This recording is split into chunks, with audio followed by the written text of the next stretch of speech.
RBC's actually been, in many respects, a leader. One of your favorite lines is, banking is about moving, lending, and storing money. So when you see the Googles, the PayPals, the Apple Pays coming in, how does that affect your business model? It's a great question.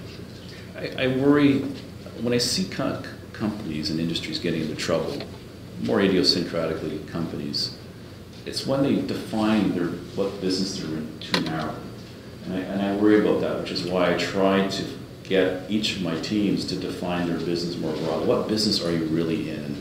The example I always use internally that catalyzes that discussion is, what was it about the Blockbuster business model that didn't allow them to see Netflix? And to have Reed Hoffman sit in the office of the CEO of Netflix and Blockbuster pitches Netflix idea and then laugh at him. You know, when you're in Blockbuster, you define yourself in the business of delivering VHS movies to your customer, you know, and the experience you put them through of making them travel to your store, go through your shelves, not find the movie they want, so get the second movie or third movie, get it home, usually works, then forget to return it and penalize them for it. What about that business that you're in and that customer experience didn't allow you to see a better way of doing what you're doing and define yourself more broadly of being, I'm in the entertainment delivery business. That's what I do, I deliver entertainment. And it happens to be through a VHS today or DVD. But how can I make that experience better? And that's what fintechs are doing. They're taking our business and they're trying to redefine what it means to be in the investment business through the betterments of the world, redefining. This is not an asset allocation discussion. This is a life and goal-based objective setting discussion. And many banks, we do that very well, but many banks really still think investment's about an asset allocation discussion with your customer. So they're redefining what it means to be in the investment business. They're redefining how you deliver knowledge. So the fundamental software revolution that we're in is doing two things. One, first, we're digitizing our physical world. And that spawns the business models like Uber and allows you to have an Uber-like model. You know, how does a taxi company fail to see that, you know, these dispatchers is a bad way of having an interaction with your client and with your driver, and there's a better way and an easier way to do that. The other way is we're digitizing knowledge. And I think that's where some of the fintechs are really accelerating. They're saying first we're digitizing knowledge, and we're taking all the knowledge of various sectors of our industry, and we're trying to put it into a digital format and deliver that in a more efficient, mass way to the customer. And then we're creating machine learning on top of that, as you and I have talked about quite extensively. And the machine will do that potentially more effectively with more data feeds than professionals do that today in our sector. So how do you think through those trends and how do you present those to your customers are some of the fundamental challenges that we have. But it starts with defining your business more broadly. What business are we really in? And that allows your team to define potential solutions and outcomes much more differently. But the reality is, even if you do that, you're fundamentally blocked by the paradigms that you live in today. What were some of the critical career choices, moments in your career that, decisions you took that turned out to be very important? You know, I get asked that a lot, and my answer is a little different. I think the more defining decisions I made were the opportunities I turned down, actually, and decided not to do for, I thought, really good reasons, and tried to understand the thinking of the organization and asking me to do something, or the lack of thinking.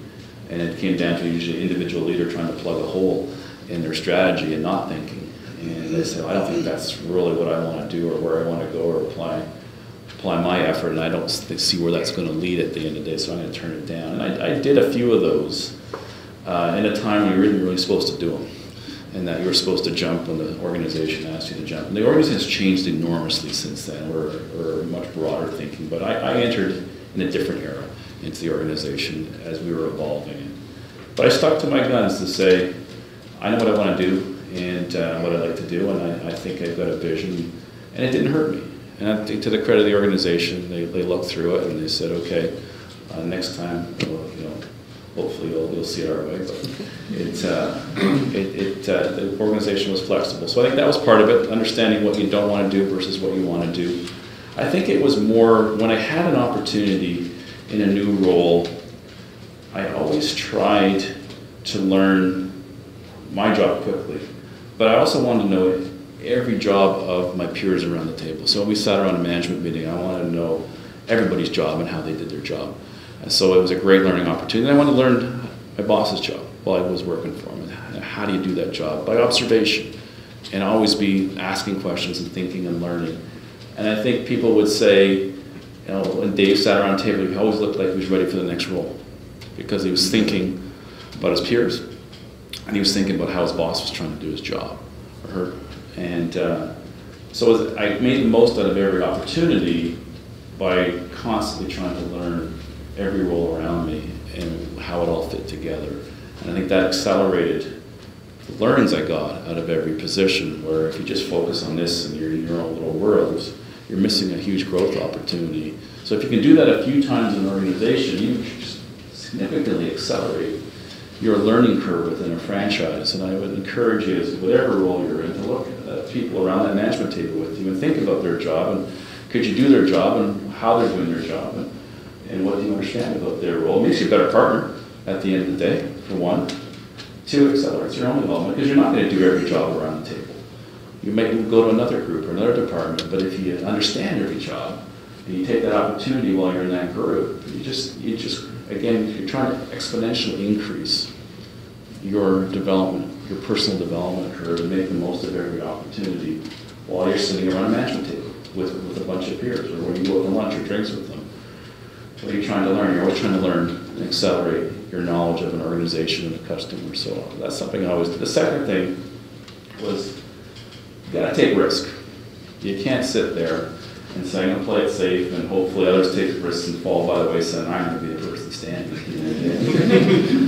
And I consciously look for people in the organization who are doing that and make sure I don't select them and don't reward them, because I want people to take chances and take risks. And I know that all risks don't work out, but you gotta stick your neck out and think bigger and more broadly, and knowing that it might not work out, and that's okay. And you gotta have the confidence to say, you know, if I do a few of these that don't work out here, maybe I won't have a long career, but I'm gonna go somewhere else. I'll take all those learnings and I'll try again, I'll start again, and never be afraid to do that, particularly when you're young.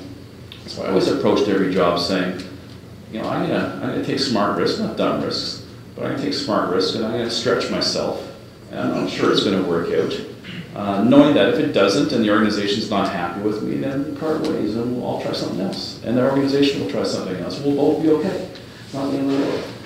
And I encourage you to think that way, and to not be afraid to try new things, because not everything's going to work. But you'll learn so much more from things that don't work than from things that do. And we build resiliency, which is so critical in today's world, as things come at you so quickly. And I look for people who will try and fail and pick themselves up and come at it again. Off here, let me start with Future Launch. It's fantastic. A 10-year commitment by RBC under your leadership to the future of youth, $500 million. We've seen the incredible TV commercials, inspiring, the digital content, the wrappers in branches. What does Future Launch mean to you? You know, we're very proud of Future Launch, which we announced, I think a year ago now. And as we think about our commitment to communities and living our purpose, which is to help clients thrive and communities prosper, we're only as strong as the strength of our community. Therefore, as you look at how we want to make a difference with our employees, with our financial assets, with the strength and presence that RBC has in the market, we said we can't do everything. Lots of areas Canada's great at, lots of areas Canada needs to be better.